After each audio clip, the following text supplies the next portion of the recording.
Alors, bonjour tout le monde. Dans un premier temps, en fait, quand on organisait la session, on s'est dit, Benoît et moi, qu'on se partagerait cette séance-ci. Finalement, ça a un peu sauté à cause, entre autres, à la fois les 2 semaines que nous avons eues là, en mode pause à cause de l'Action de grâce, de même que la semaine de lecture. On s'est rendu compte qu'il fallait peut-être resserrer un peu. Et ce faisant, en fait, je me suis rendu compte que moi, ce que j'avais prévu de faire, qui est essentiellement l'article que je vous ai donné à lire en préparation à mon intervention, article qui vient de paraître dans Forme poétique contemporaine 2014, il y a un dossier intitulé Écopoésie, avec entre autres des gens comme Stéphanie Postumus et d'autres. Je ne sais pas si tu connaissais Rachel. Je peux faire circuler. Je l'ai reçu en fait quand je vous ai envoyé le texte en PDF. C'était ma version Word que j'avais simplement sauvegardée en PDF. Et entre-temps, jeudi ou vendredi, donc le, le volume 11 de Forme contemporaine, Forme poétique contemporaine apparu. Donc là, vous avez en fait la preuve sur papier que le texte existait bel et bien, tel que vous l'avez lu. Et voyant que le texte avait donc paru, je me suis dit, ah, ça peut-être plus intéressant de laisser, non pas de le laisser de côté, mais plutôt de m'en servir comme de point de départ pour une réflexion peut-être un peu plus orientée vers notre idée d'un Hochelaga imaginaire. Alors, c'est un peu ce que j'ai choisi de faire. Alors, évidemment, ce n'est pas un texte qui est complet, c'est plutôt vraiment un work in progress, c'est un ensemble de réflexions que j'ai commencé à mener autour de l'idée, vous allez voir apparaître graduellement là, autour d'une idée de série, mais je vais développer un peu plus longuement la réflexion, bien sûr, en cours de route. Euh, alors, le texte commence par être plus écrit, et puis au fur et à mesure qu'on avance dans les différents mouvements que j'ai prévus, ben là, ça devient beaucoup plus oral, simplement. Donc, ne soyez pas surpris de me voir passer de la lecture dans un premier temps d'un ensemble d'extraits et d'un court texte pour aller de plus en plus vers un texte oral et une présentation. Tout tournant autour des tentatives d'épuisement d'un quartier montréalais. Alors, en fait, j'ai décidé de faire ça en 5 mouvements. Le premier, intitulé Tentative d'épuisement d'un quartier montréalais. Le deuxième, Suivre une piste. Le troisième, Chanter une piste, mettre en série. Vous voyez déjà un peu plus ce vers quoi je vais aller, du moins pour ce mouvement-là. Quatrième mouvement, La piste des tentatives d'épuisement d'un lieu. Et le cinquième mouvement, une espèce de doxa de conclusion, l'allégorie du chameau. Je n'en dis pas plus. Alors commençons donc avec le premier mouvement, Tentative d'épuisement d'un quartier montréalais. La date 3 novembre 2014, un lundi 40 ans plus tard. L'heure 10h45. Le lieu, place Simon-Valois. Le temps, frais, très frais, partiellement nuageux. Passage d'un balai mécanique. Par rapport à la veille, qu'est-ce qui a changé? Au premier abord, c'est vraiment pareil, peut-être le ciel est-il moins nuageux. Ce serait vraiment du parti pris de dire qu'il y a par exemple moins de gens ou moins de voitures, on ne voit pas d'oiseaux. Il y a un chien sur le terre-plein. Au-dessus du restaurant Le Valouin, loin derrière, se détache dans le ciel la tour inclinée du stade. Je la voyais sûrement hier, mais je ne me souviens plus l'avoir notée. Je ne saurais dire si les gens que l'on voit sont les mêmes qu'hier, si les voitures sont les mêmes qu'hier. Par contre, si les oiseaux, pigeons, venaient, et pourquoi ne viendraient-ils pas, je serais sûr que ce seraient les mêmes. Beaucoup de choses n'ont pas changé, n'ont apparemment pas bougé, les lettres, les symboles, les fleurs, le terre-plein, les bancs, la pharmacie, etc. Moi-même, je me suis assis à la même table, les autos passent, je m'en désintéresse complètement. Le bar laitier est ouvert, Aroma, le pain et ses complices aussi. Il me semble avoir vu passer Benoît se dirigeant vers une ruelle. Passe une ambulance, puis une dépanneuse remorquant une A4 bleue. Plusieurs femmes traînent des cabas roulettes. Arrivent les pigeons, il me semble moins nombreux qu'hier. Afflux de foule humaine ou voiturière, accalmie, alternance. 2 Greyline rouges sortent de cars à plateforme passent avec leur cargaison de touristes photophages. Un car Orléans, des Américains, des Français. La pluie s'est arrêtée aussi vite qu'elle a commencé. Il y a même eu pendant quelques secondes un vague rayon de soleil. Il est 11h15, à la recherche d'une différence.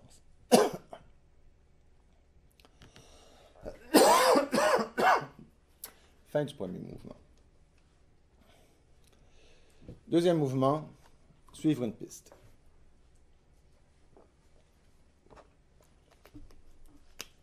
Alors, je vais vous citer, parce que je me suis beaucoup servi de ce livre, je vais vous citer des extraits d'un bouquin traduit en français sous le titre de Une brève histoire des lignes de Tim Ingold, paru chez Zone sensible en 2011. Je peux faire circuler en attendant si vous ne l'avez pas déjà vu ou lu.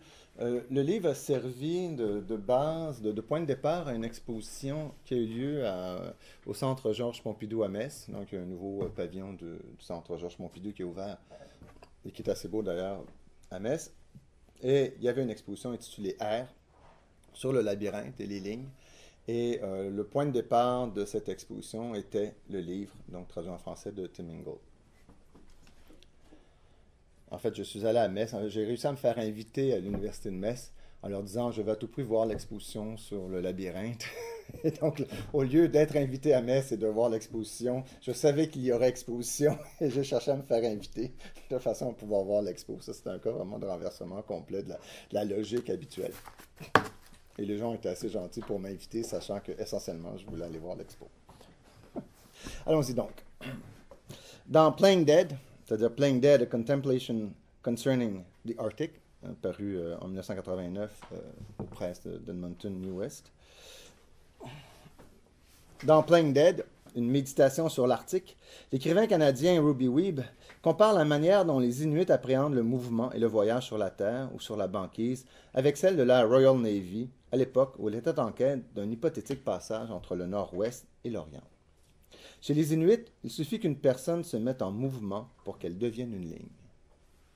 Il suffit qu'elle se mette en mouvement pour qu'elle devienne une ligne. Pour chasser un animal ou retrouver quelqu'un qui s'est peut-être perdu, les Inuits tracent une piste linéaire, il manque le E, désolé, une piste linéaire dans l'étendue et se mettent en quête d'indices menant à une autre piste jusqu'à atteindre le but recherché. Le pays entier est donc perçu comme un entrelac de lignes et non comme une surface continue. Les Britanniques, en revanche, habitués au flux des mers sans piste, s'orientant selon des zones, et là c'est une citation donc de Playing Dead, traduite en français. Les Britanniques, donc en revanche, étaient habitués au flux des mers sans piste et s'orientaient selon des zones. Conçu par les commandants comme un habitacle mobile, le navire était affrété avant le départ pour transporter l'équipage et devait suivre un itinéraire déterminé par la latitude et la longitude d'un ensemble de points indiquant la destination souhaitée. À la différence des Inuits qui voyageaient le long des pistes, les Britanniques traversaient à la voile ce qui était pour eux la surface du globe.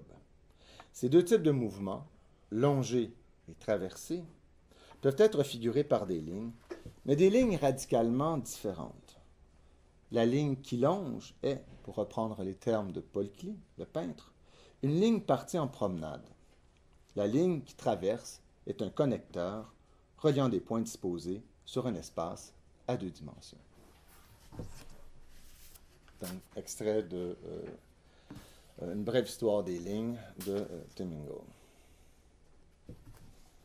Alors pour moi, ce qui est mis en scène et mis en évidence dans cet extrait de l'essai de Ingold, c'est la distinction entre la ligne comme connecteur et la ligne comme promenade, ou plus précisément, la ligne comme connecteur entre des points prédéterminés, qui établissent ultimement un parcours, et la ligne comme promenade est mise en relation de ligne, qui vient architecturer par conséquent un territoire, le construire comme lieu de vie.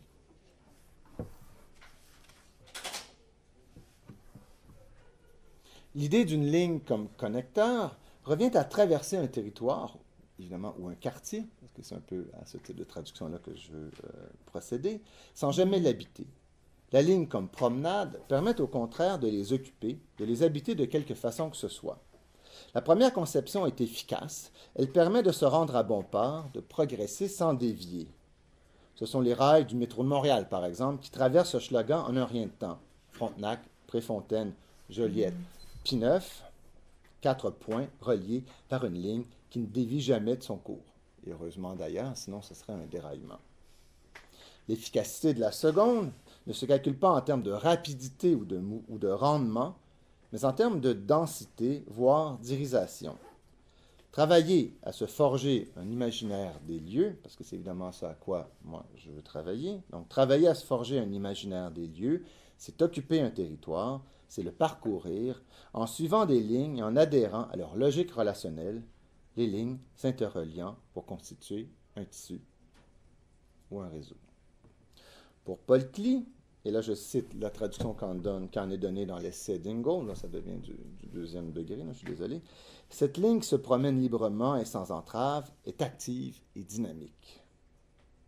Et cette ligne s'oppose à une autre ligne, une ligne dite pressée, celle qui veut passer d'un endroit à un autre, et là je vous cite Ingold, donc une ligne pressée, c'est-à-dire celle qui veut passer d'un endroit à un autre sans avoir beaucoup de temps pour le faire.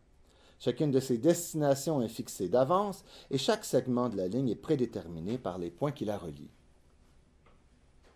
Si la ligne active en promenade est dynamique, la ligne reliant des points définis se caractérise, selon Paul Klee, par la notion de calme parfait. C'est Paul Klee qui donne ce terme.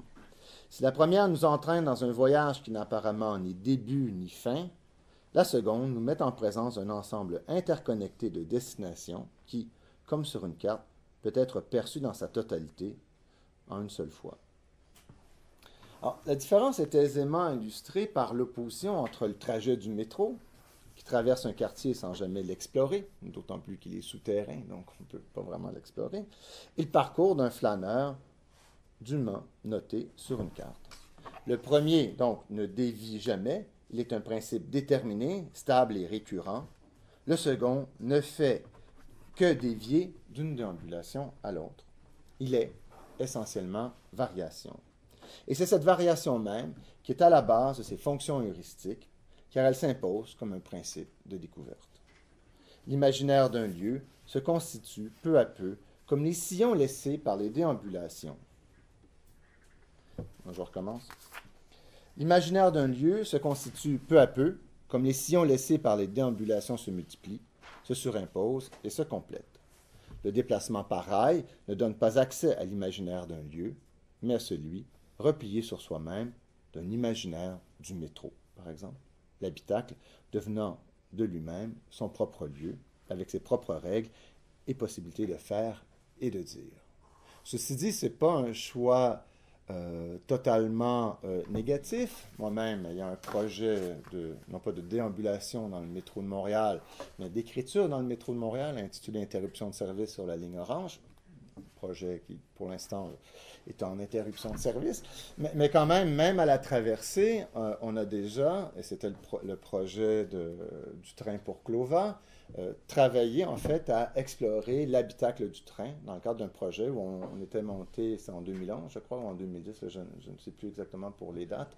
On était parti de Montréal, on se rendait en Abitibi, donc à Clova, et on en avait pour à peu près 11 heures, 12 heures de train, et l'ensemble du projet était de faire le train Montréal-Clova, Clova-Montréal. Et il en est ressorti, en fait, un cahier tout à fait fascinant sur le train, sur l'exploration d'un territoire par le train. Donc, l'idée d'un imaginaire d'un habitacle, de l'imaginaire d'un lieu, tel que le métro, le rail, l'autobus, si vous le voulez, ou l'autocar plutôt, est tout à fait possible. Et dans le fond, il ne faut pas nécessairement attribuer une valeur négative à cet imaginaire-là. Par contre, dans l'opposition, dans le projet d'un Hochelaga imaginaire, donc d'un imaginaire d'un lieu donné qui est un quartier, très clairement, le rapport au métro, donc le rapport au wagon, au rail, aux stations de métro, bien sûr, n'a plus rien à voir avec le quartier, sinon comme point d'entrée, point de sortie. Mais il sera aussi question un peu plus tard des gares.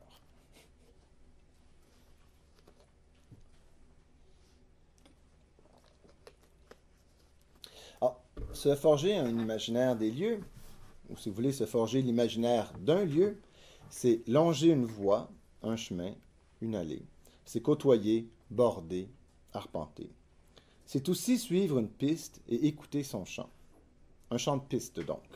Ce qui est bel et bien une façon de réaliser un potentiel inscrit à même le territoire. Suivre une piste, un chant de piste, et par conséquent s'inscrire dans un projet de création littéraire ou artistique, cela ne peut se produire que si la piste elle-même n'est pas simplement un territoire, c'est-à-dire territorial, mais imaginaire, que si elle est à l'intersection, à l'interface du territoire et de l'imaginaire. Le territoire ne devient un territoire que s'il a été l'objet d'une appropriation, que s'il a été sémiotisé, soumis à un processus symbolique.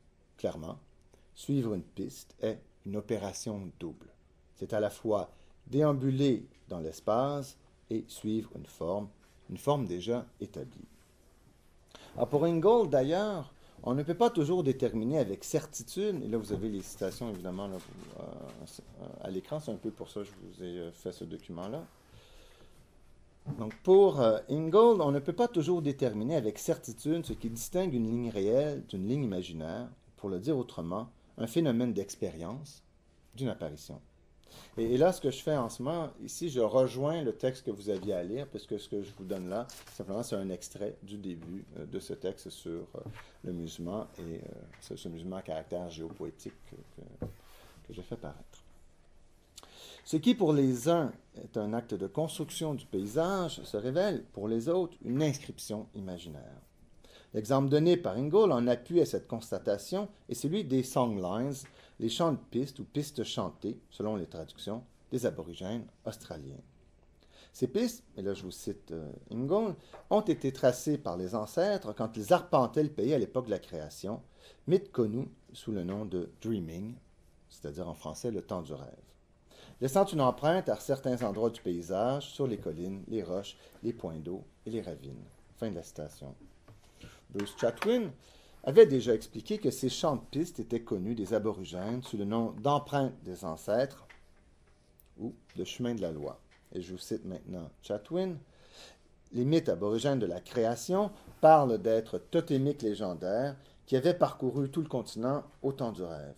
Et c'est en chantant le nom de tout ce qu'ils avaient croisé en chemin, oiseaux, animaux, plantes, rochers, trous d'eau, qu'ils avaient fait venir le monde à l'existence. Ah, donc on est rendu ici.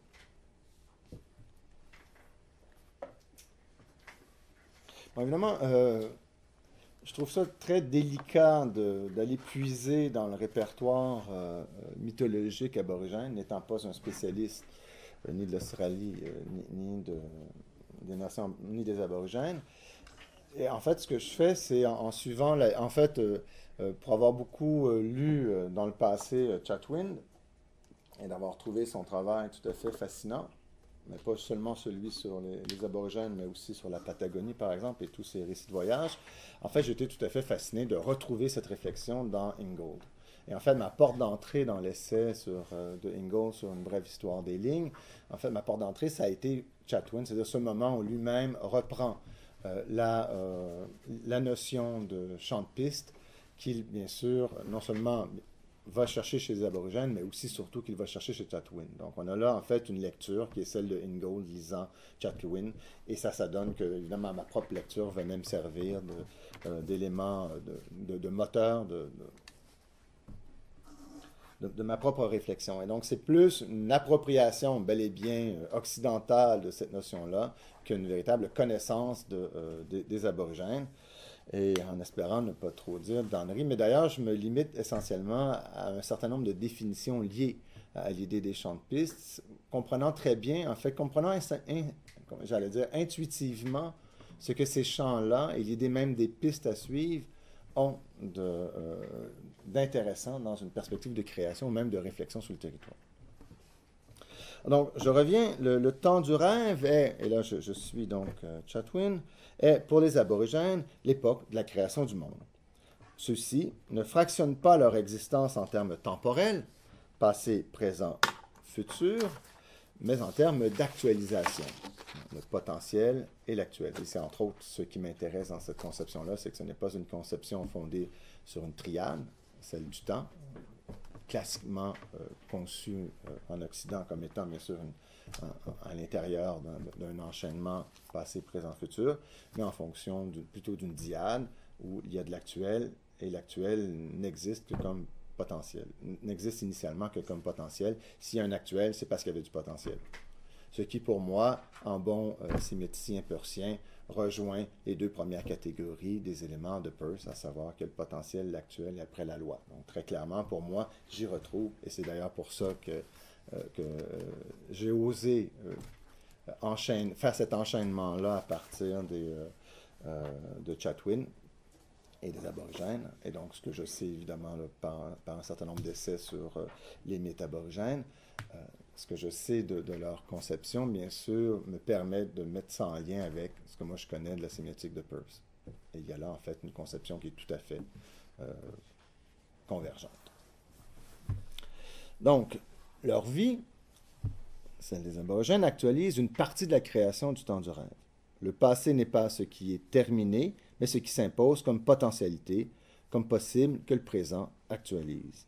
Il n'y a pas trois termes, comme avec le temps, mais bel et bien deux.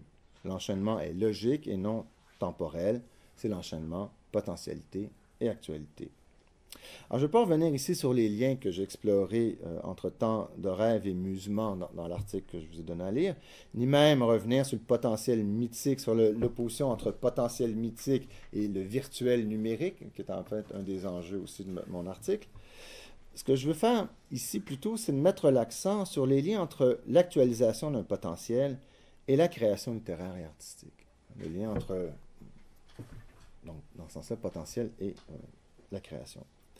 S'il suffit, là je vais reprendre en fait la toute première citation d'Ingold, s'il suffit qu'une personne se mette en mouvement pour qu'elle devienne une ligne, il suffit que cette même personne tente de la dire, cette ligne, d'en interpréter la forme et le dessin pour qu'elle devienne un champ de piste. Et ce champ actualise nécessairement une potentialité que la ligne elle-même, en tant que tracé ou parcours, avait rendue actuelle. Chatwin était le premier à suggérer l'analogie entre champ de piste et création littéraire. Le champ de piste permet d'actualiser, ou d'articuler plutôt, le rapport dynamique qui lie le potentiel et l'actuel, ou plus globalement, le champ des possibles et les diverses réalisations auxquelles il donne lieu. Les itinéraires chantés constituent, pour lui, un phénomène universel, le moyen par lequel les êtres humains marquent leur territoire en fixant les limites et la forme afin de les faire exister sur un mode imaginaire. Les champs de piste constituent pour Chatwin, et je le cite, un labyrinthe de sentiers invisibles sillonnant tout le territoire australien. Fin de la citation.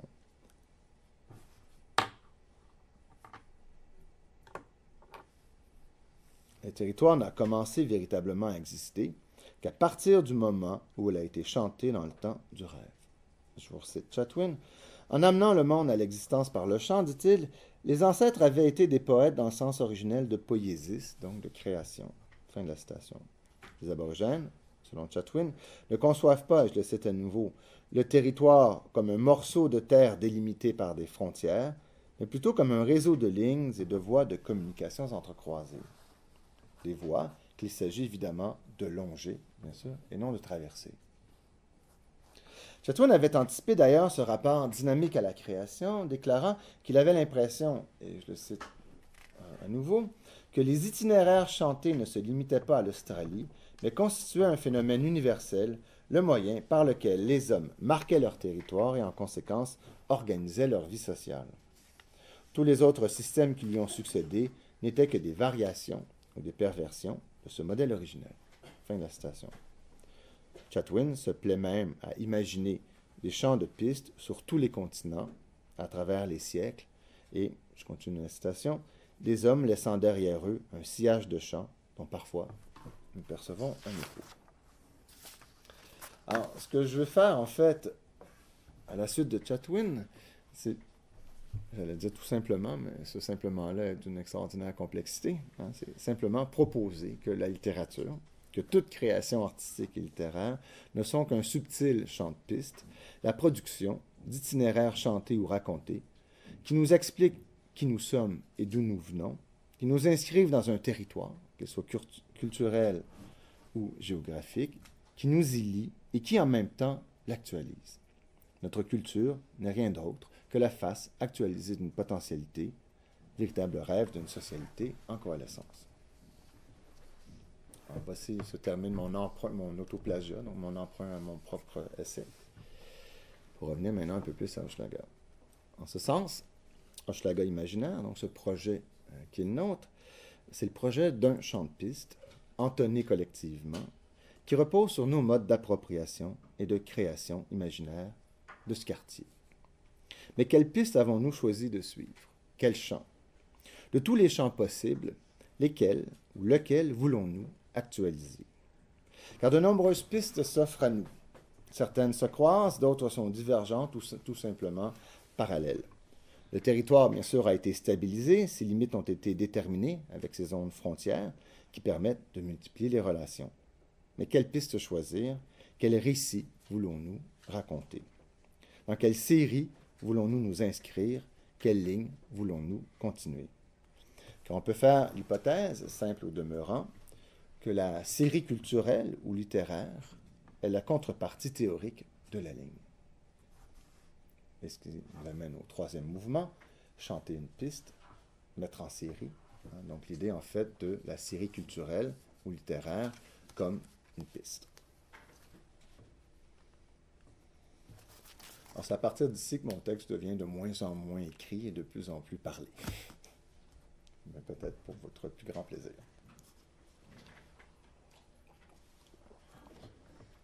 Alors à mon sens, le projet d'Hochelaga imaginaire est une tentative faite sur un mode, entre guillemets, là, collectif, d'épuisement d'un quartier de la ville. Non pas qu'un tel épuisement soit possible ou même envisageable, mais il y a là une contrainte, un protocole de recherche-création tout à fait productif. Se concentrer sur un lieu, ne réfléchir qu'à un lieu, l'habiter, engage un triple rapport, celui d'une expérience, d'une mémoire et d'un imaginaire d'un lieu. C'est l'idée de Hochelaga imaginaire. Alors, il faut ici, pour moi, comprendre le terme d'imaginaire comme une modalité de connaissance et de représentation d'un donné quelconque. Donc, l'imaginaire comme modalité de connaissance et de représentation d'un donné quelconque. Ceux qui ont déjà lu mes essais sur l'imaginaire ou tout ce qu'on a monté à Figura, vous ne serez pas vraiment surpris. Je ne fais que me répéter dans ce cas-ci, non pas dans un texte donné, mais dans un projet valide depuis, en fait, j'imagine valide là, depuis au moins 15 ans. Donc, c'est un peu ma conception de l'imaginaire qui se met en place. Alors, donc, il ne s'agit pas de l'imaginaire au sens de fonctionnel, ou encore de fonctionnel, excusez, c'est vraiment une erreur, de fictionnel, hein, ce n'est pas l'imaginaire comme étant ce qui est fictionnel, ce n'est pas l'imaginaire comme étant ce qui est irréel, comme étant un jeu de l'esprit, ni même, il ne s'agit pas d'imaginaire au sens d'un ensemble de signes partagés par une collectivité. Donc, pour moi, l'imaginaire n'est pas un imaginaire collectif. Pour moi, l'imaginaire commence toujours au niveau du sujet, au plan du rapport entre un sujet et le monde qu'il a à connaître et à comprendre. Et donc, en fait, plutôt d'un ensemble de traits et de relations permettant d'interpréter une situation et de lui attribuer une signification. C'est l'imaginaire, si vous voulez, comme une interface. Hochelaga imaginaire, dans ce sens-là, pour moi, est ce que j'appellerais un imaginaire spécifié, c'est-à-dire un ensemble convergent de figures. Alors, parlant d'imaginaire spécifié, j'ai travaillé sur l'imaginaire de la faim, sur l'imaginaire du labyrinthe, d'autres travaillent sur l'imaginaire de la folie, de l'exil, de l'utopie, tous des ensembles, en fait, plus ou moins cohérents et convergents de figures. Alors pour moi, en fait, Hochelaga imaginaire est un ensemble, plus ou moins convergent et cohérent, de figures. Je n'entends pas aller dans le sens d'une cohérence, une convergence extraordinairement forte, mais plutôt un air de famille, une certaine convergence qui fait en sorte qu'un sujet donné s'y retrouve, arrive à se servir de cet imaginaire-là comme d'un filtre. Alors pour moi, cet imaginaire permet de rendre compte ou d'expliciter les modalités d'appréhension et d'appropriation du monde par le biais de diverses interfaces. Et pour moi, la notion d'interface est devenue de plus en plus importante. Je peux donner comme 3 sous-ensembles de cette idée d'interface. Par exemple, une première interface, on peut dire qu'elle est constituée par des pratiques culturelles, artistiques et littéraires, pratiques qui engagent leur propre manière de voir, de comprendre et de décrire le monde. Autre façon de comprendre cette interface, ou encore autre sous-ensemble de cette interface, ce sont les habitudes langagières à l'œuvre dans une situation donnée qui viennent moduler les dites pratiques culturelles, artistiques et littéraires. Dans ce cas-ci, on travaille en français. De façon complexe de dire. Cette fois-ci, on est en français. Un troisième sous-ensemble est constitué, quant à elle, par les protocoles d'organisation et visualisation des données, qu'elles soient textuelles, visuelles ou audio, qui, de plus en plus, médiatisent notre rapport au réel. En fait, ce qui m'intéresse aussi dans ce rapport à cet imaginaire spécifique, imaginaire, Hochelaga imaginaire, bien sûr, c'est le fait que, oui, nous sommes entourés de pratiques culturelles, artistiques et littéraires qui parlent de ce quartier-là, qui émanent du quartier ou encore qui en parlent, que bien sûr, ces productions-là sont faites avec une langue, avec une parole bien précise qui est celle du lieu, mais qu'en même temps, toutes ces productions-là existent quelque part. Il y a des dispositifs qui permettent de les rendre, de leur donner, de leur assurer une certaine permanence et de permettre leur transmission. Et ça va bien sûr du livre, de la brochure, mais aussi du site web, de l'ensemble des interfaces numériques avec lesquelles nous pouvons jouer. Alors, très clairement, en arrière-plan de cette réflexion, il y a le fait que nous voulons aussi monter, et on va graduellement commencer à le faire, un site web intitulé Hochelaga Imaginaire qui servira là, directement, d'interface à cet imaginaire qui est le nôtre. Hein, donc, l'idée des interfaces, pour moi, est l'ensemble des filtres permettant, en fait, filtres conviés et permettant de déterminer une façon de comprendre, de s'approprier et de décrire le monde. En fait, en amont, j'ai le goût de parler de ces modalités d'appropriation et d'appréhension du monde comme étant des séries culturelles. Et en fait, la notion de série culturelle est une très vieille notion. Déjà dans les années 70-80, elle était beaucoup discutée dans les contextes universitaires. Rachel Bouvet était là quand, dans le cadre du groupe de recherche sur la lecture, on travaillait sur des séries littéraires et d'essayer de concevoir de quelle façon penser, en fait, la mise en relation de textes, et non seulement de textes, mais de toute forme de documents, sachant que dès l'instant où on établit une série, elle devient une référence, elle devient une façon de moduler et de comprendre le monde. Donc, c'est la série comme ensemble constitué. Et en fait, plus récemment, deux chercheurs comme André Gaudreault et Philippe Marion, dans un essai intitulé La fin du cinéma, mais André Gaudreault l'avait déjà fait dans un essai préliminaire qui était Cinéma et attraction. En fait, ils ont recommencé à travailler avec l'idée de série culturelle, façon de comprendre de quelle façon un média sera déterminé, ou alors quelles sont les forces qui vont déterminer le développement d'un média. Un média va se développer selon les séries culturelles qui agiront en amont sur son développement. En fait, c'est une espèce d'hypothèse de Gaudreault et Marion. Les deux étant préoccupés par ce qu'on voit de plus en plus apparaître comme un argument massu, c'est la fin du cinéma. Le numérique est en train de tuer le cinéma.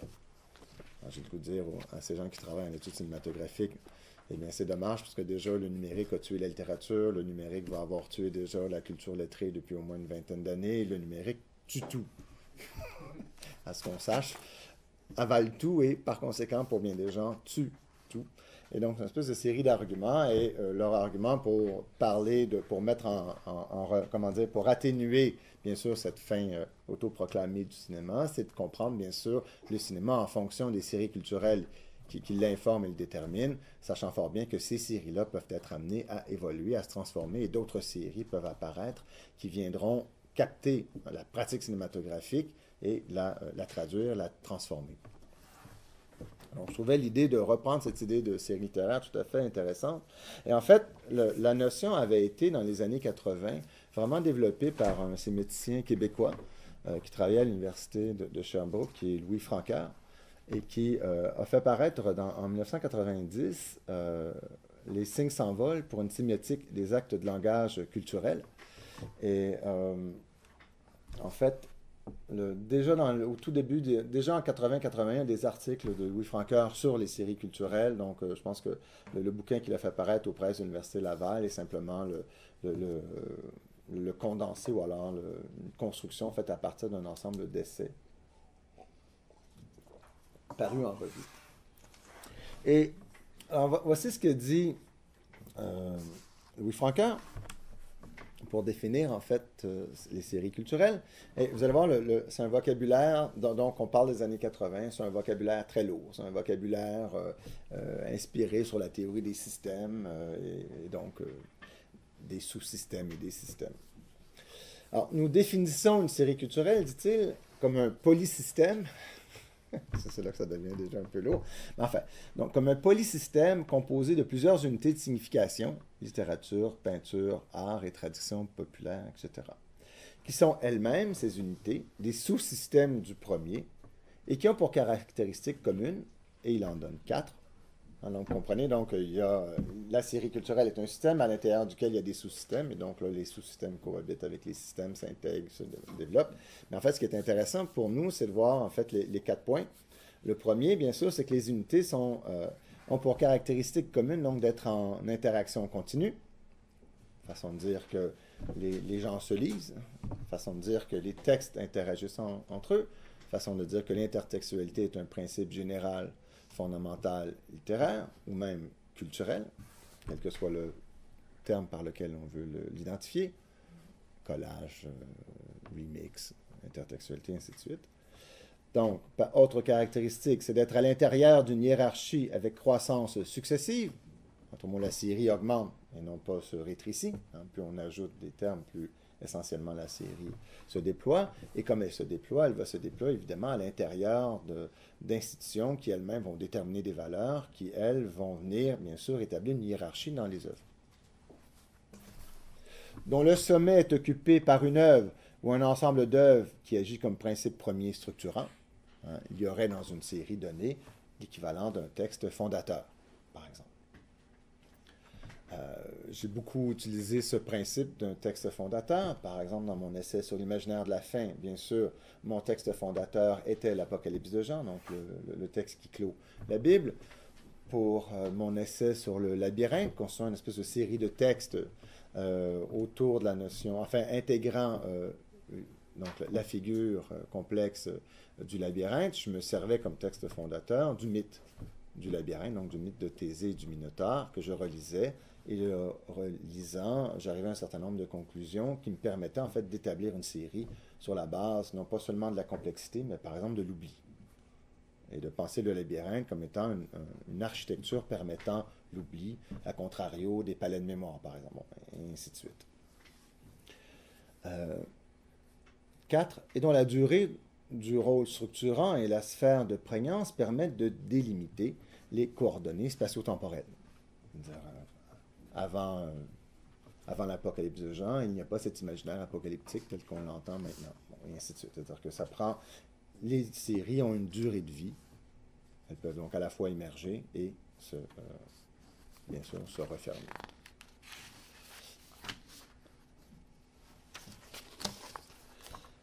En faisant ça, pour moi, la série culturelle est tout à fait une forme d'habitude.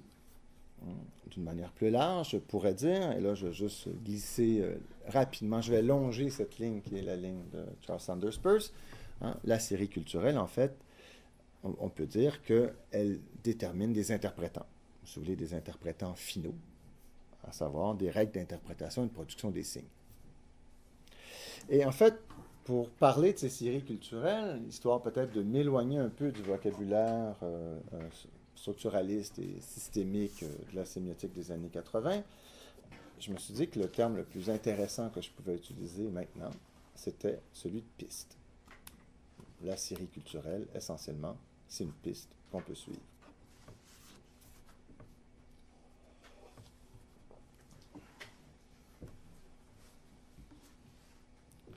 En fait, j'ai un peu pensé à ce que Rachel nous avait dit au moment de sa propre présentation. Elle partait du point, le parcours, 3 et 4 étant. La carte. Merci, l'habité. C'est ça, je me dis. Tantôt, je cherchais mon carnet où j'avais écrit mes notes, mais j'ai laissé mon carnet à la maison. Rachel part d'un parcours. Je dois avouer que j'ai pensé à... J'ai essayé de me dire, mais alors, pourquoi est-ce que je parlerais de piste plutôt que de parcours? Il faut quand même poser la question. Et en fait, un peu en regardant les définitions de l'un et de l'autre, je me suis rendu compte, en fait, que la piste apparaissait d'abord et avant tout comme étant une potentialité, tandis que le parcours comme étant quelque chose de déjà complété, quelque chose de plus déterminé. Du moins, si on compare l'un par rapport à l'autre. Et en fait, j'ai décidé, bon, évidemment parce que je veux jouer avec l'idée de champ de piste, de conserver la notion de piste, entre autres parce qu'elle a une dimension de potentialité beaucoup plus grande que celle de parcours. Mais on parle bel et bien simplement de degrés. Et c'est clair que ce dont parlait Rachel avec son idée de parcours, et par conséquent de ligne, hein, le parcours c'est une ligne, mais par la force des choses, la piste est aussi une ligne. Sauf que c'est une ligne qu'on peut inscrire comme le mode d'une potentialité. Hein, je vais suivre une piste, tandis que le parcours semble être déjà peut-être un peu plus déterminé. Mais enfin, on est plus dans une question de degré. Mais ce qui est clair, et en tant que série culturelle, justement en tant que la série culturelle permet de se dire qu'il y a là en fait un enchaînement, des choses qui sont reliées entre elles, mais la piste apparaît comme étant une habitude interprétative, une manière de faire et d'envisager une situation, un mode de structuration, ou un mode de structuration d'une mise en discours et en image. La piste est une modalité donc d'organisation et de production d'une œuvre quelconque. Donc, la piste, pour moi, d'une certaine façon, va engager des principes figuraux ou encore des espaces figuraux qui lui sont propres. Et déjà, je pense qu'on a vu, en fait, dernièrement, je travaille avec un certain nombre d'espaces figuraux. Et par exemple, juste pour vous donner une idée de pistes qu'on peut suivre, au moment de la conférence de Denise Brassard, quand Patrick Lafontaine était là, très clairement, en fait, la piste qui était suivie, et qui déterminait elle-même une série culturelle, une série littéraire bien précise, était celle du sujet lyrique. Hein? Donc, des formes énonciatives déployées en regard d'un lieu ou d'une situation et marquées par un rapport empathique quelconque. Et on a très bien vu qu'on pouvait bel et bien s'emparer, hein, donc Hochelaga imaginaire pouvait être déployé par le biais de cette série, de cette piste, qu'est le sujet lyrique. Et je pense que la présentation faite par Denise laissait bel et bien voir il y avait 3 textes qui avaient été lus, qu'elle donnait à lire, mais on voyait très bien comment d'autres textes pouvaient s'insérer dans cette piste-là et qu'on pouvait constituer comme ça, au fur et à mesure, en fait, cette piste du sujet lyrique ou du sujet hochelaguin lyrique. Je viens d'improviser le synthème sur place. D'autres types de pistes qui peuvent être suivies. Enfin, moi, j'en suis une en ce moment, mais c'est vraiment plus dans mon autre séminaire sur l'imaginaire de la fin du livre, hein, qui est l'exhaustivité comme principe créateur. Hein, j'ai graduellement constitué une série de performances artistiques ou alors de pratiques artistiques autour de Robert Racine, de Louise Payet ou encore du Britannique Tom Phillips, qui placent l'exhaustivité comme étant au cœur même du principe de création, de la pratique de création. Et d'une certaine façon, on se trouve bel et bien, nous, avec l'idée d'un Hochelaga imaginaire et cette tentative d'épuisement d'un quartier montréalais, d'une certaine façon, dans ce rapport à l'exhaustivité-là. Autre piste qu'on peut suivre, une autre série culturelle en fonction. Donc, vous avez compris, la série culturelle serait une façon de concevoir une production liée à nos déambulations dans le quartier d'Hochelaga. Parce que, bien sûr, le quartier est là comme potentialité, hein, c'est un territoire potentiel. Nous-mêmes, comme sujet, il y a un certain nombre de potentialités que nous pouvons, d'une certaine façon, actualiser par nos propres déambulations et surtout par notre volonté de générer un imaginaire du lieu. Et à partir du moment où nous voulons produire quelque chose, alors en fait, d'autres séries, d'autres potentialités vont apparaître et qui vont bien sûr venir se plaquer sur cette potentialité qu'est l'espace. C'est comme ça que les lignes seront à la fois de véritables lignes de déambulation, mais en même temps des lignes imaginaires que nous tracerons à partir, bien sûr, de potentialités que sont ces séries, ces pistes que nous suivons. Autre piste, la reprise, le remix ou le plagiat, ce qu'on appelle maintenant le uncreative writing. J'aime bien. C'est le titre d'un bouquin. J'arrive pas à me souvenir du nom de l'auteur, mais je l'ai retrouvé rapidement dans mes notes. Mais sur l'idée, en fait, là aussi, on a là, en fait, une piste qui est suivie de façon très importante maintenant, hein, qui est celle, en fait, de la reprise, du plagiat, de la récupération, et ainsi de suite. La dernière piste, en fait, qui revient, d'une certaine façon, les 3 dernières, pour moi, sont liées. Hein, c'est l'épuisement d'un lieu, à savoir la volonté de décrire le lieu, d'être le plus exhaustif possible dans ce lieu. Non, cette stratégie d'épuisement d'un lieu semble bel et bien dépendre de ce qu'on peut appeler une soif de réalité. En fait, en anglais, l'expression c'est reality hunger, hein, cette soif de réalité, donc d'un rapport, si vous voulez, qui est anxiogène au lieu ou à la réalité, qui nous conduit à vouloir en exacerber la relation, à la surdéterminer. Comme si, dans la relation exacerbée à un lieu, comme si dans la relation, cette relation passe... mon Dieu, ma phrase est complètement bancale. Comme si, dans la relation exacerbée à un lieu, que cette relation passe par la rédaction d'un texte ou la production d'une image ou d'une photo, pouvait surgir une vérité, la vérité. Évidemment, ce que j'ai fait dans un premier temps, donc, évidemment, pour moi, la piste que là, j'ai choisi de suivre maintenant, hein, pour aujourd'hui, et que j'ai commencé à suivre dès les premiers instants de mon intervention, c'est celle d'une tentative d'épuisement d'un lieu. C'est cette piste-là que j'ai voulu suivre. Piste d'une part parce qu'elle me permet d'articuler un rapport entre le texte et l'image. Il me permet d'articuler un rapport entre une production littéraire et un espace donné, que cette production-là serait censée, parviendrait peut-être à épuiser, à décrire dans sa totalité. L'illusion, en fait, d'une relation qui serait complète, qui serait parfaite, puisque par l'épuisement viendrait on rejoindrait une forme de relation nécessaire. Donc, c'est cette piste que j'ai voulu suivre d'emblée. Très clairement, on peut suivre celle du sujet lyrique, je commence à voir ça, comme a pu le faire Denise auparavant.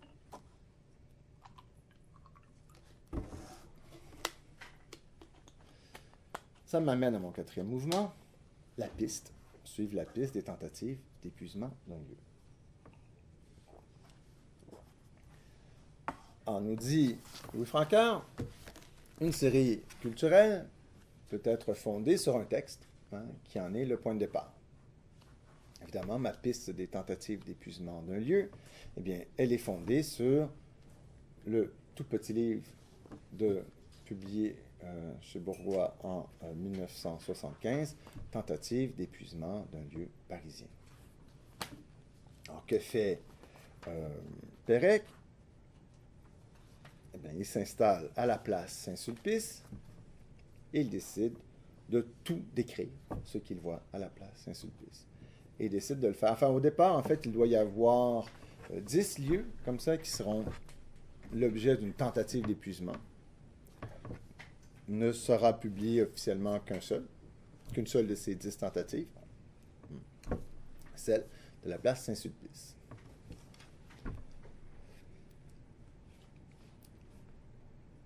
Mon point de départ, vous vous en souvenez, s'intitulait « Tentative d'épuisement d'un quartier montréalais ». La date, 3 novembre 2014, un lundi 40 ans plus tard. En fait, ce que je vous ai lu d'entrée de jeu, c'était un pastiche. En fait, la reprise à 97%, il y a juste quelques noms qui ont été changés, dont le nom de Benoît, pour faire quelques effets de réel, bien sûr. Allez, je vais le retrouver. La date, 19 octobre 1974, samedi, l'heure 10h45, le lieu, tabac Saint-Sulpice, le temps pluie fine, genre bruine, passage d'un balayeur de caniveau. Bon, au Québec, on dit balai mécanique, mais on peut changer. Par rapport à la veille, qu'y a-t-il de changé? Au premier abord, c'est vraiment pareil. Peut-être le ciel est-il plus nuageux, et ainsi de suite. Donc, simplement, mon entrée en matière, en fait, dans cette tentative d'épuisement d'un lieu, venait croiser clairement deux séries culturelles, celle du plagiat, du remix ou encore de la reprise, et bien sûr celle de l'épuisement d'un lieu. Comme quoi, on peut en effet, les séries peuvent se croiser. Les séries ne sont pas des ensembles refermés sur eux-mêmes, mais au contraire, en tant qu'elles sont des lignes, en tant que ce sont des pistes, ces pistes peuvent se croiser, peuvent être en intersection, peuvent aussi être parallèles, divergentes, sur deux plans de réalité opposés, et ainsi de suite. Alors, je crois que le Pérec peut bel et bien servir de texte fondateur de cette série. Et série, à quoi ressemble-t-elle? Pour moi, évidemment, je veux m'insérer dans cette série. Et cette série, en fait, je vais essayer de la comprendre de la façon la plus large possible. Alors, quelles ont été les tentatives d'épuisement d'un lieu? Alors, j'en ai identifié un certain nombre. La première, bien sûr, c'est celle de mon texte fondateur, à savoir ce travail oulipien de Pérec sur un lieu donné.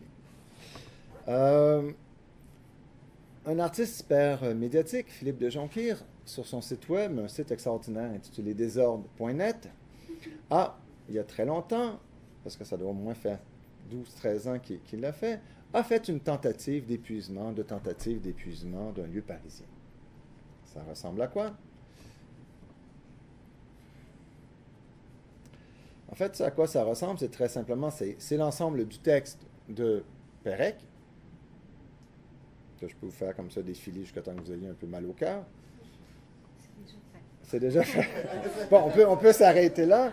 Et en fait, ce qu'a fait de Jonquière dans sa tentative d'épuisement, c'est bien sûr de s'assurer qu'il y ait, ça ne marchera pas toujours, parce que ça fait déjà une dizaine d'années que, bon, on peut prendre la place du docteur Heyman. Portail, nomenclature, qu'est-ce que ça nous dit? Bon, je vais peut-être aller simplement sur le site et ça va régler le problème. Attendez.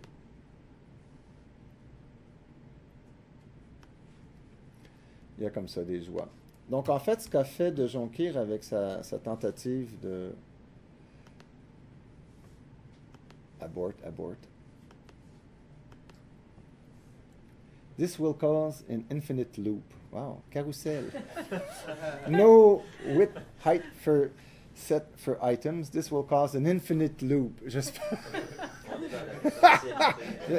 que vous appréciez cette histoire. Bon, allons-y donc pour désordre.net. Ah, voilà. Normalement, donc, en fait, ce que fait... On va voir si ça fonctionne. Ah oui, voilà.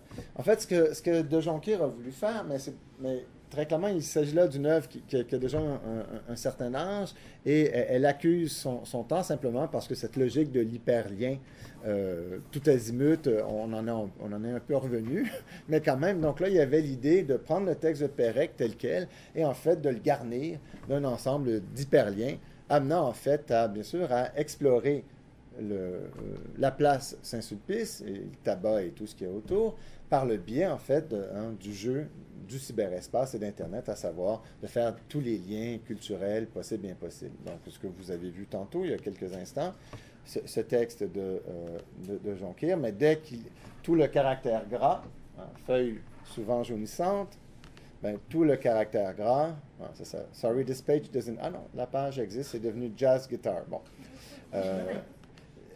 Et ce qui est aussi extraordinaire de cette œuvre, j'allais dire, donc, de prendre l'ensemble des mots qui veulent dire quelque chose, donc à part les articles ou le mot chiffre, une fois qu'on a mis un hyperlien pour chiffre, on est un peu perdu, c'est de renvoyer en fait à cette encyclopédie vivante qu'est Internet.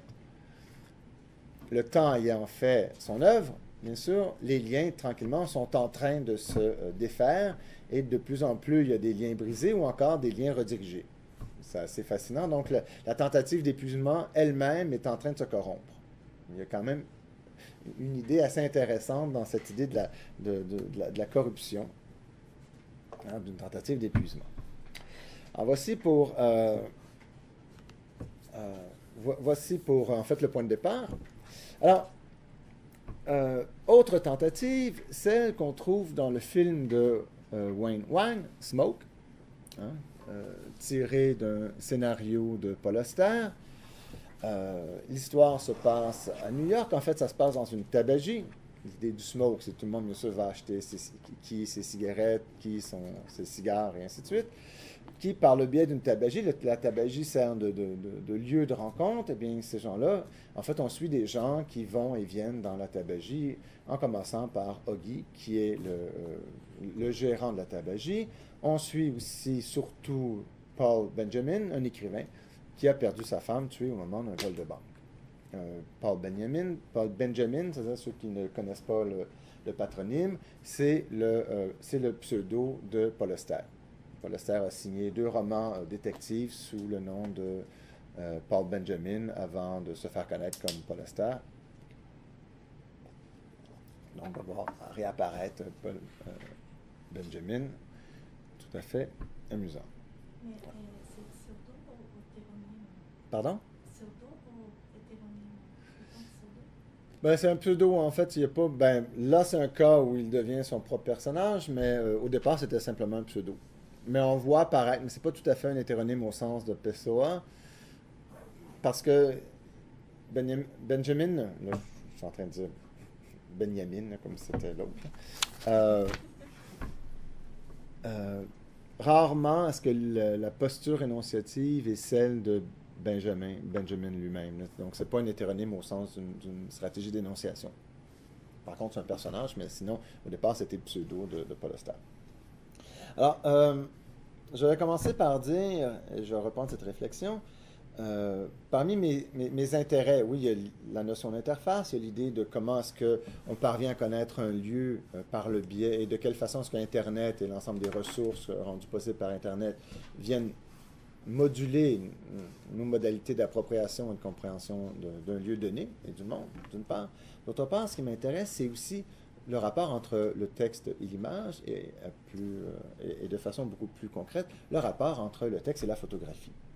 Alors, très clairement, une partie du travail que nous faisons dans le cadre de la traversée, dans Schlager imaginaire, implique en bonne partie des liens entre photographie et littérature, photographie donc et production textuelle.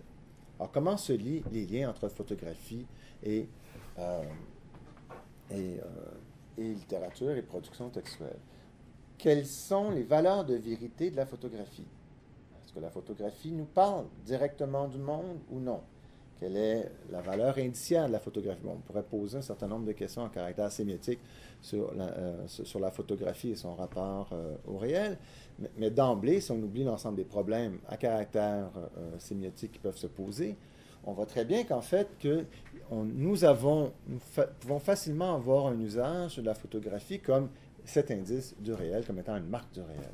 On sait très bien que le cadrage, la dimension indiciaire, tout cela est extraordinairement sujet à caution, parce qu'en fait, le monde est cadré par la photographie, et le monde est cadré, bien sûr, par l'image et l'appareil photographique, et que le cadrage, bien sûr, est une modalité de la transformation. Par la force des choses, la photographie n'est pas le réel, mais quand même, dans l'idée d'une tentative d'épuisement d'un lieu, la photographie semble nous dire, elle touche le monde, et s'en servir est une façon d'atteindre à cet épuisement, d'atteindre à cette vérité de la relation rétablie par la notion d'épuisement.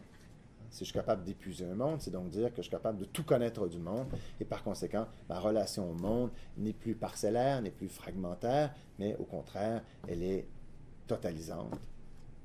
Elle s'établit dans une cohérence beaucoup plus forte. Et dans ce sens-là, la photographie vient jouer un rôle assez important. Le texte de départ, tentative de Pérec, bien sûr, lui ne joue pas sur ce rapport à la photographie, mais en même temps, il y joue quand même un peu, puisque par ses phrases, on voit très bien que c'est comme s'il faisait, en fait, il prenait des photos, il donne des informations, parfois il les commente, mais très souvent les informations sont factuelles, comme ce qu'une photographie aurait pu nous donner comme information. L'arrêt de l'A19 qui passe, le balayeur qui passe, le tabac est fermé, le tabac est ouvert, il pleut, il fait beau. Bon, le type d'information factuelle que des photographies nous donnent, semblent nous donner sans problème. Donc, dans ce rapport-là, évidemment, l'idée d'une tentative d'épuisement, la photographie peut jouer un rôle important. Et vous allez voir que les deux exemples, mes deux principaux exemples, une fois le Pérec inscrit comme texte fondateur, vont jouer sur ce rapport-là. Alors, en fait, ce que je vais vous faire là, je vais simplement... alors, normalement, j'aurais pu vous prendre le film à partir de la 12e minute jusqu'à la 18e minute, mais en cherchant sur Internet, je me suis rendu compte que quelqu'un a fait le même travail de découpage que moi, mais à la seconde près. Et donc, ben là, j'ai retourné le DVD à l'audiothèque de l'UQAM et je me suis dit, je vais me servir de Vimeo.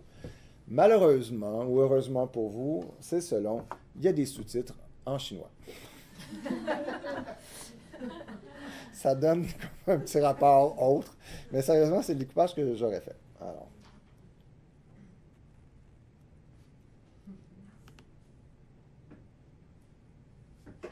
Tu veux pas le prendre? Ah bon, peut-être. Peut-être, ouais, tu...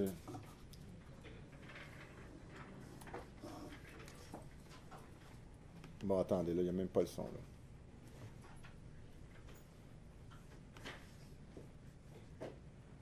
On entend. Attendez, bon, ça fait 2 fois.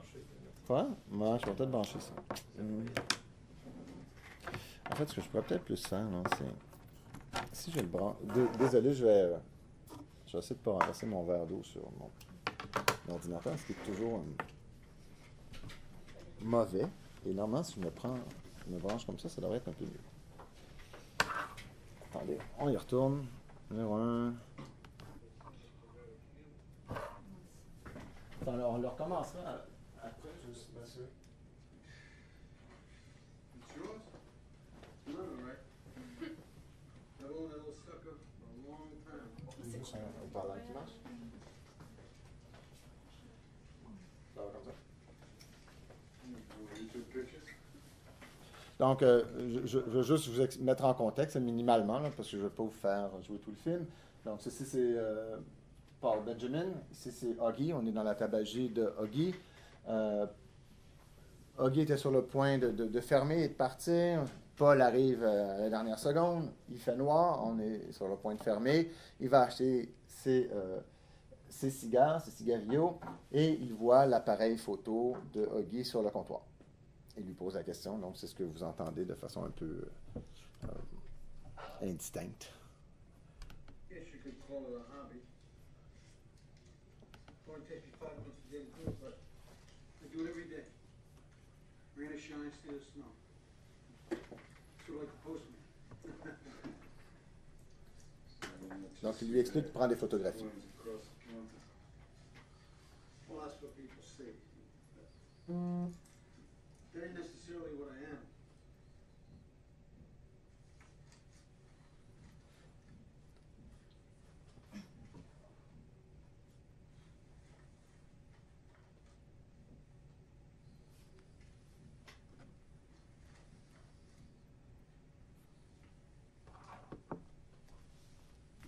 They're all the same.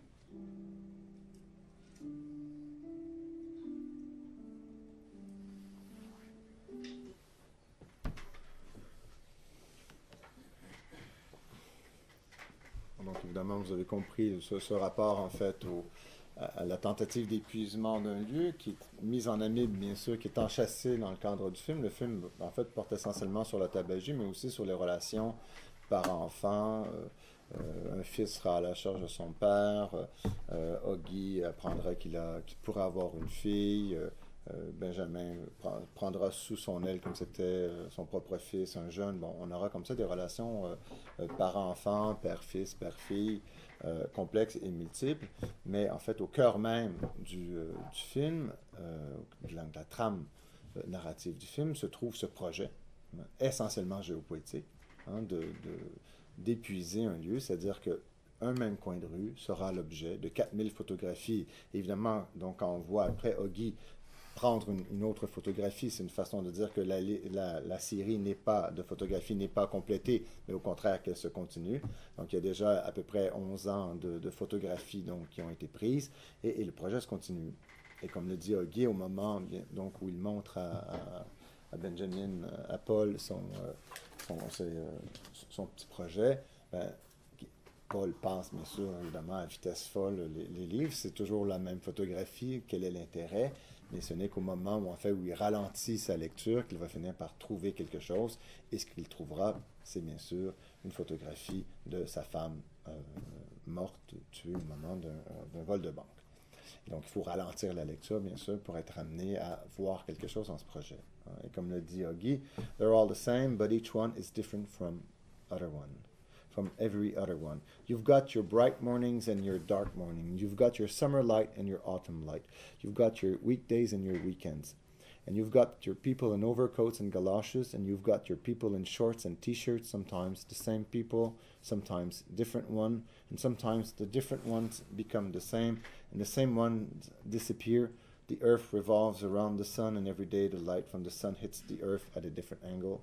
On est bel et bien, en fait, dans un rapport tout à fait à la fois du quotidien, de l'ordinaire, de la vie de quartier essentiellement, de ce qui est pris, c'est non pas la photographie qui attesterait.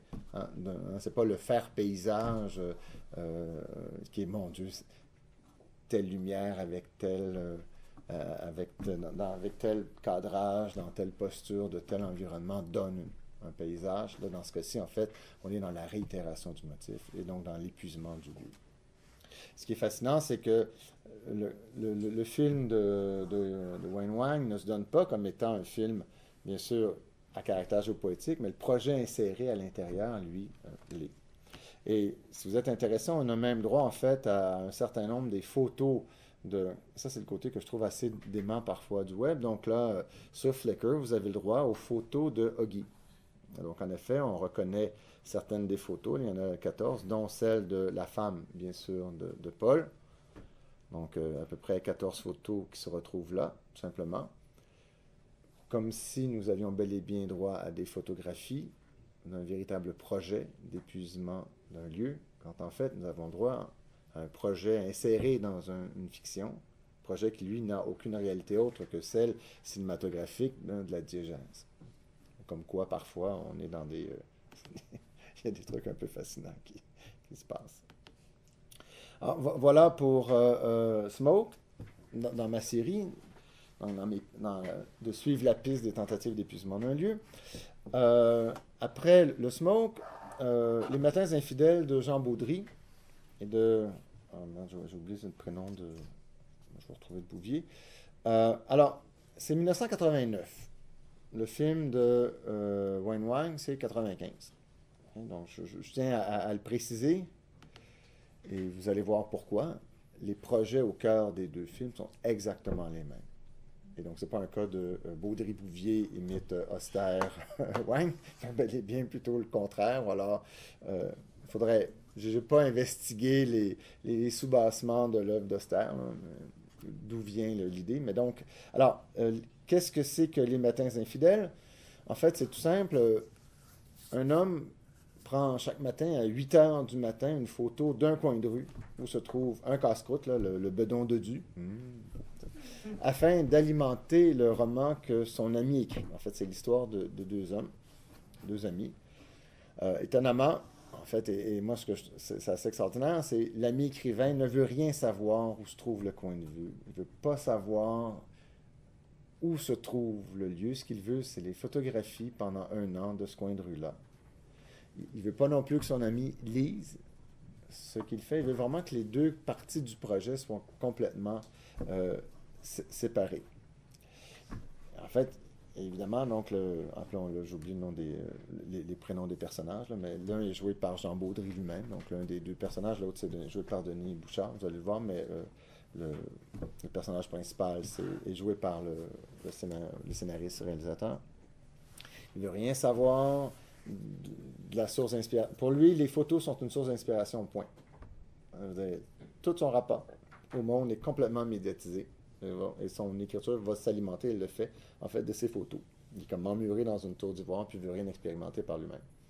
Mais en même temps, en fait, pour moi, ce qui est clair, c'est que dans le jumelage de ces deux êtres-là, le photographe et l'écrivain, bien, en fait, il y a une posture géopoétique. Mais étonnamment, cette posture géopoétique-là, au lieu d'être celle d'une seule et même personne, en fait, elle est séparée en deux. Il y a l'écrivain et le photographe. Il y a celui qui expérimente le réel, celui qui prend les photographies, d'une part, et d'autre part, celui qui va écrire sur ces photographies-là. Et donc, au lieu d'avoir une seule personne qui prendrait des photos, déambulerait dans le parc et choisirait ses propres pistes, essentiellement, là, en fait, on a cette posture-là scindée en deux, avec d'un côté, en fait, l'écrivain, d'une certaine façon emmuré dans sa pièce, et de l'autre, le photographe.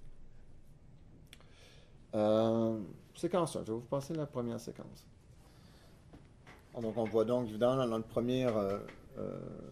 la première fondue enchaînée, on voit donc, on passe bien sûr, d'une prise de vue réelle du bedon de Du, donc du casse-croûte, à sa photo. Évidemment, le passage se fait par le biais, en fait, du transfert de la couleur au noir et blanc. Et donc, quand le plan se réélargit, là, on comprend que la photo est sur un mur, le mur du bureau d'un écrivain en train de, bien sûr, écrire à la machine à écrire. D'ailleurs, c'est intéressant parce que en plein milieu du film, on voit l'écrivain passer de la vieille machine à écrire à un Macintosh Plus. Donc, même là, en fait, un rapport à l'informatisation des lettres qui apparaît comme étonnamment en sous-bassement. Donc, ce qu'on voit, bien sûr, c'est le passage entre la photographie, donc le projet joué par qui est réalisé par l'ami, de prendre tous les matins des photos et de les donner. En fait, c'est un photographe, donc il les développe, hein, il en fait des clichés, donc il lui donne, et l'autre, en fait, écrit à partir de ce rapport à la photographie-là. Alors, il y a un qui est totalement dans le monde, et qui est dans un rapport, justement, d'épuisement d'un lieu, parce que alors là, systématiquement et de façon exhaustive, il va prendre une photo, hein, il n'y a pas de génie, il y a simplement, je vais prendre des photos d'un lieu, et l'autre va travailler, en fait, à écrire, il ne sera pas en train, en fait, de développer un imaginaire des lieux, au contraire, c'est le contraire qu'il va faire, parce qu'il va s'éloigner de plus en plus des lieux. Et ce qui est aussi fascinant, c'est de se rendre compte, bien sûr, que son copain, bien sûr, va se mettre à tricher. C'est-à-dire qu'il doit prendre les photos un peu comme Oggy tous les matins à la même heure. Il attend son heure, il prend la photographie, il s'en va. Mais lui, rapidement, il va se mettre à... en fait, c'est un personnage un peu volage. Donc, il passe d'une maîtresse à l'autre. Il a un enfant, donc un jeune enfant, mais il est vraiment d'une blonde à l'autre. Et bien sûr, 8 heures du matin, c'est dur. Alors, donc là, des fois, il est là à 9h30. Et vous le voyez, il y a une horloge. Et donc, normalement, il devrait être tenu de respecter l'heure, mais je vais vous montrer la séquence après, bien sûr, il triche un peu, et en fait, il va aller de plus en plus en trichant, c'est-à-dire qu'il y a une fille, celle-ci, on la voit apparaître pour la première fois dès le début du film. Ce que je vous ai montré, c'est vraiment la première minute et 10 secondes, les premières, donc 70 secondes, je m'excuse, du film. Et on voit apparaître ce personnage et graduellement, mais il va la mettre en scène. Il la rencontre simplement à l'arrêt d'autobus, mais il va jouer avec elle pour qu'elle soit un peu partout. Et donc, cet écrivain qui pense avoir accès, d'une certaine façon, à une espèce de réel immédiat, hein, donc j'ai là un copain qui est en train d'épuiser un lieu et en fait va se mettre à fictionnaliser sur une fiction qui ne sait pas être une fiction. Évidemment, le projet, par la force des choses, va déraper. Mais ce qui est aussi fascinant, c'est de voir comment, en fait, dans pour moi, cette posture, donc divisée en deux, complètement scindée, hein, d'un côté, l'expérience du lieu, de l'autre, l'imagination et l'imaginaire d'un lieu, eh bien, il va aussi mettre en scène deux personnages qui, l'écrivain sera un idéaliste d'une fidélité à toute épreuve. Pour lui, le projet doit durer pendant 1 an. Il est fidèle en tout. Il est fidèle dans le projet. Il est fidèle dans sa posture. Même avec sa blonde, il va rester fidèle. Sa blonde le trompe. Elle lui dit qu'elle le trompe, mais lui, il considère que l'idéal de leur amour est plus important que le fait qu'elle le trompe. Et elle, d'une certaine façon, elle a l'air de trouver qu'il est vraiment ridicule. Je pense qu'elle cherche en fait à le faire réagir et il ne réagit pas. Il accepte tout. Il a donné sa parole. Ça sera la fidélité à la parole, du début à la fin. Il sera d'ailleurs fidèle à son ami, même si son ami, donc, il finit par comprendre que l'autre le trompe aussi à sa manière. Jusqu'à la fin, il restera fidèle à cette amitié-là. Et de l'autre côté, en fait, on a le droit au personnage qui, lui, est l'anti-fidèle. Donc, c'est le volage par excellence. C'est-à-dire qu'il ne reste pas avec la mère de son petit, il ne reste pas, il trompe, il est avec l'une pendant qu'il photographie l'autre. Il est vraiment un narcissique ayant on va comprendre qu'il y a des sérieux problèmes émotifs. Et en fait, on est pris, dans le fond, entre un fidèle sédentaire et un nomade volage. Et par la force des choses, ce couple-là va bien sûr voler en éclats. Alors, la deuxième séquence. Bon, évidemment, une fois fini la prise de vue, il retourne dans le casse-croûte, remettre l'horloge à l'heure, parce que donc il est quand même conscient du temps. Et il aura bien sûr une relation avec cette femme. Et donc, de plus en plus, en fait, les photos seront mises en scène. Il va régler rapidement le problème de l'horloge, ceci dit, en l'achetant. Il va rentrer dans le casse-croûte et il va offrir au patron d'acheter tout simplement l'horloge, qui, bien sûr, puisqu'il l'a racheté, il part avec. Et à partir de ce moment-là, il n'a plus le problème de savoir quelle heure est-il manifestement sur la photographie. Alors, moi, ce qui m'étonne un peu essentiellement, enfin, au-delà de... Donc, le film, je vous dis pas je vous dis pas comment se termine le film. Euh, Vraiment, je cherchais le DVD partout. Et en fait, le seul endroit où on peut voir ce film, c'est sur Éléphant, donc le site qu'on trouve à partir d'Illico. Je ne sais pas si vous connaissez, moi je connaissais absolument pas le service. Éléphant, la mémoire du cinéma québécois. Donc il y a maintenant, si vous cherchez des films du répertoire québécois, essentiellement, ils sont en bonne partie sur Éléphant. Donc j'ai simplement fait des captures d'écran là, à partir de mon ordinateur, ce qui explique pourquoi il y a une bande en bas. J'ai coupé un peu trop rapidement le film. Je m'en suis rendu compte seulement le lendemain que j'avais coupé trop vite parce que normalement on le revoit aller remettre l'horloge à l'heure, mais j'avais coupé trop vite. Puis comme ma location ne durait qu'une journée, j'ai plus de film. Un peu ridicule comme système. Mais bon, quand même. Donc, mais encore une fois, on le voit, épuisement d'un lieu, ce rapport à la photographie et au lieu comme s'il y avait la possibilité d'avoir une certaine vérité, même si c'est une petite vérité dans ce cas-ci, mais une certaine vérité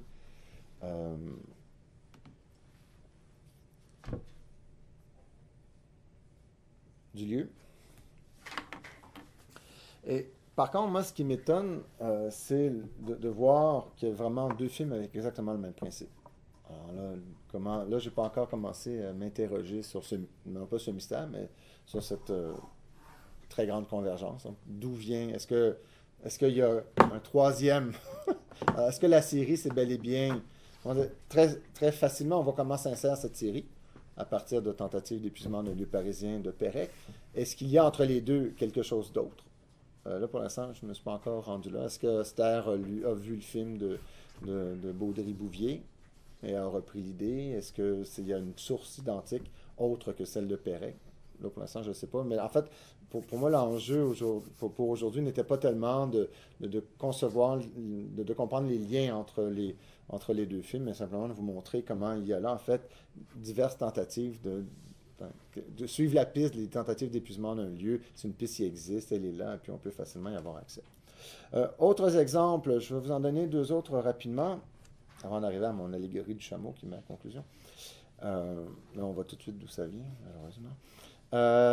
Peut-être un projet qui est le photographe britannique Michael Wesley.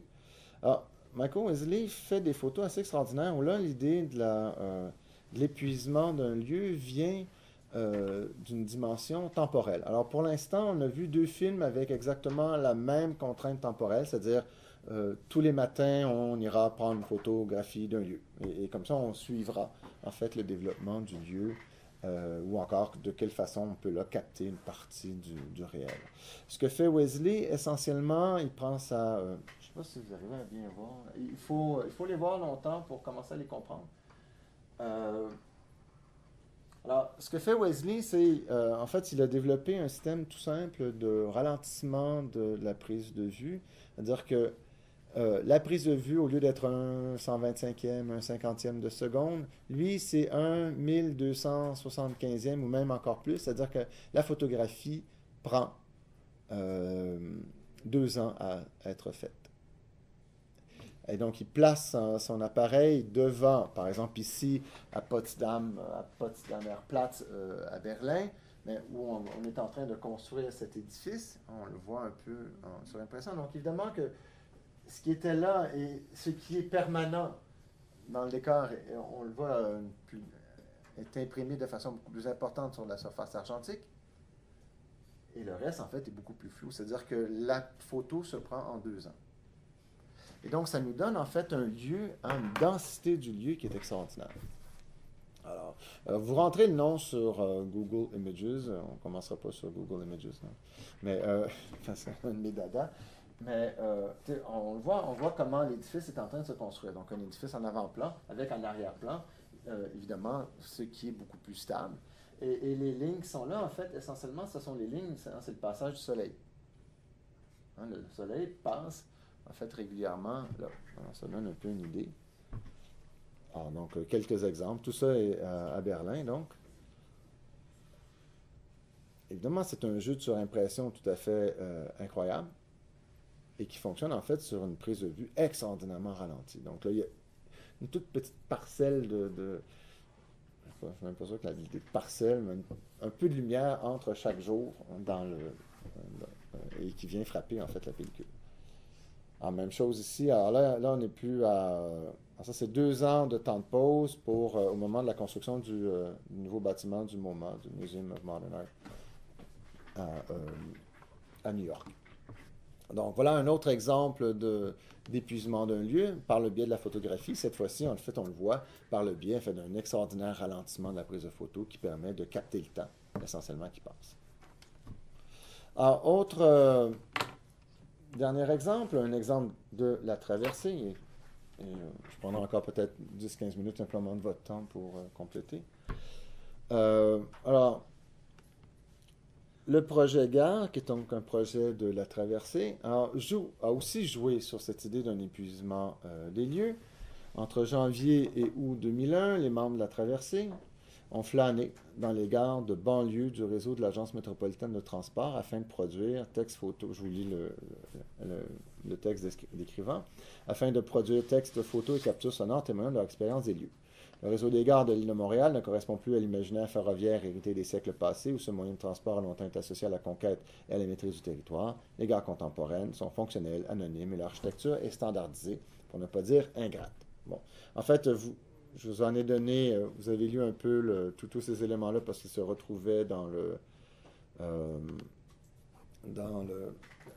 l'article. Alors l'œuvre, en fait, vous pouvez bien sûr l'explorer selon vos propres... à votre goût, parce qu'évidemment, c'est sûr, elle est libre, gratuite, et vous n'avez qu'à aller sur le site de Bleu-Orange pour la récupérer. Elle est dans le numéro 6 de Bleu-Orange. Eh bien, essentiellement, vous choisissez une gare et la base de données va se mettre à l'œuvre. Donc, le moteur va se mettre à l'œuvre. Et normalement, ce à quoi on a droit, c'est à un ensemble de photographies, de textes, de bandes sonores et de quelques vidéos avec quelques dessins aussi qui sont mis ensemble et qui sont répartis en fonction donc des gares. Et vous pouvez comme ça, en fait, bien sûr, explorer à votre guise, refaisant d'une certaine façon, comme internaute lecteur, vous pouvez à votre guise reprendre l'ensemble des pistes qui ont été suivies par les auteurs, là, la quinzaine d'auteurs que nous étions, à explorer ces gares. Mais là aussi, en fait, le principe, l'idée de départ, bien sûr, c'est celle d'un épuisement d'un lieu. Dans ce cas-ci, en fait, ce sont les 26 gares des trains de banlieue de Montréal. Il y en avait 26, donc nous sommes séparés, répartis les gares entre nous. Certains ont fait plus d'une gare. Évidemment, les gares donc, ont été l'objet d'un investissement par plus d'une personne. Parfois, c'est jusqu'à 6, 7, 8. Bon, évidemment, la gare centrale de Montréal a été l'objet d'un intérêt plus important, mais sinon, l'idée était bel et bien d'explorer et donc d'épuiser ce lieu, c'est-à-dire que toutes les gares seraient notées, toutes les gares seraient l'objet de notes de terrain et d'une écriture, de même qu'une prise de photo.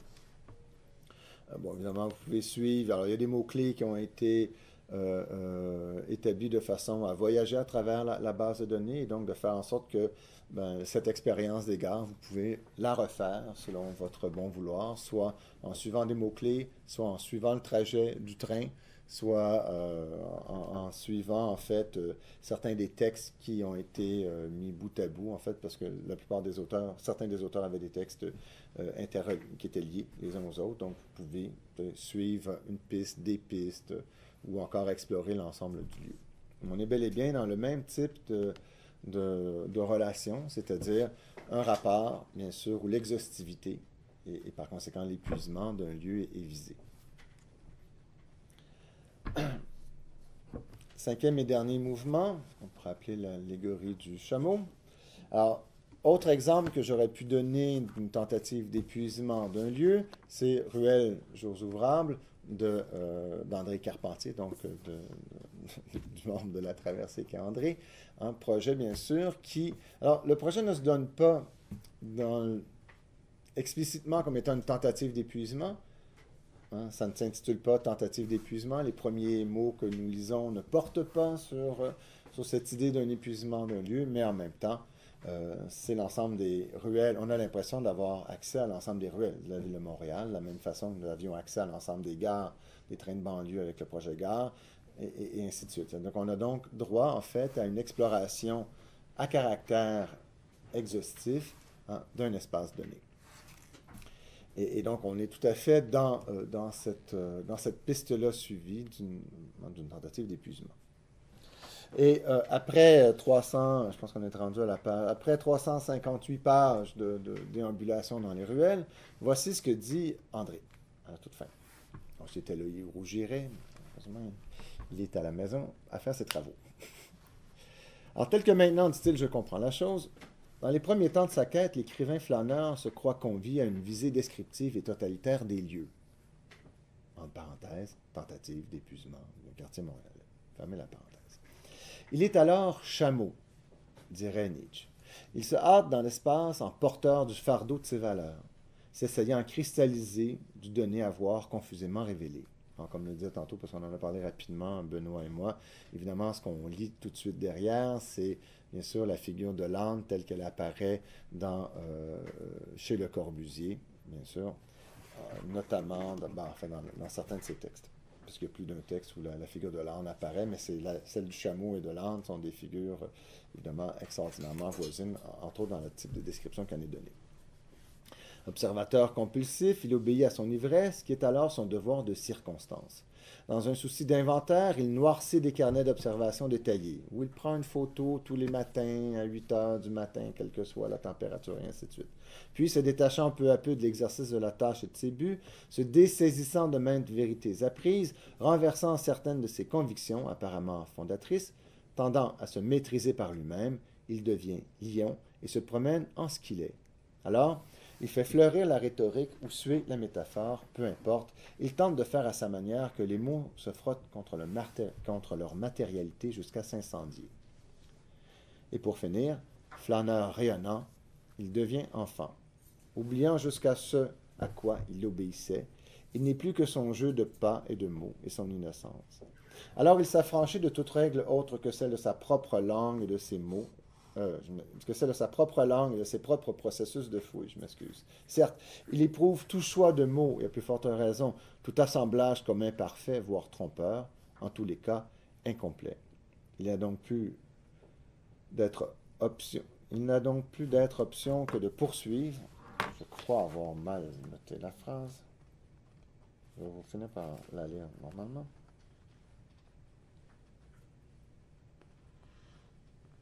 Il n'a donc plus d'autre option que de poursuivre. Ah, d'autres. C'est d'être. Désolé, je viens de voir ma faute. Il n'a donc plus d'autre option que de poursuivre ses propres montants jusqu'à plus soif. C'est ça. Est-ce que ça peut être autre chose, le métier d'écrire? Évidemment, on discernera chez tous les écrivains flâneurs des traces du chameau, du lion et de l'enfant. Alors, bien sûr, c'est le rapport entre, d'une certaine façon, la thèse, l'antithèse et la synthèse. On commence comme étant flâneur, comme étant chameau, c'est-à-dire flâneur-chameau. On finit par, bien sûr, être dans une maîtrise totale de son art et donc par imposer sa loi à l'environnement. On est d'abord connecteur, on est d'abord dans une ligne qui sert à traverser. Le chameau traverse un espace, ne l'habite pas. Le lion, lui, non seulement habite un espace, mais contrôle l'espace, c'est le maître de l'espace. Et la troisième posture, la synthèse, c'est celle, en fait, de l'affranchissement, bien sûr, dans l'ensemble des règles qui permettent soit de traverser, soit d'habiter un espace, donc soit le longer, soit le traverser. Et il y a, en fait, je l'ai mis un peu en conclusion, simplement parce que dans cette idée d'un épuisement, d'une tentative d'épuisement d'un lieu, il y a bien sûr ce rapport-là entre le chameau et le lion, c'est-à-dire je me mets totalement au service d'une tâche, au service d'un projet avec son propre protocole et ses contraintes. Et bien sûr, cette maîtrise-là finit par nous transformer donc en lion, par être le sujet supposé savoir et maîtrisant et l'environnement et le projet, quand en fait, la tension entre les deux positions doit faire naître une troisième position qui est celle de l'affranchissement et de la contrainte et en fait de la domination. Et ça nous amène d'une certaine façon aux deux films que sont Smoke et Les Matins infidèles, parce que dans les deux cas, on a le droit en fait non pas à un projet au premier degré, c'est-à-dire l'histoire d'un photographe mais bel et bien à cette histoire intégrée dans une histoire beaucoup plus vaste, qui prend cette dimension-là à caractère géopoétique du rapport au monde comme l'un de ces éléments permettant de raconter autre chose. Donc, d'une certaine façon, il y a là, et dans Smoke et dans Les Matins infidèles, une sorte de synthèse de ce rapport au territoire ou à l'espace urbain impliqué par cette tentative d'épuisement d'un lieu et son intégration donc à quelque chose de beaucoup plus vaste. Fin de ma petite présentation. Alors, je pense que...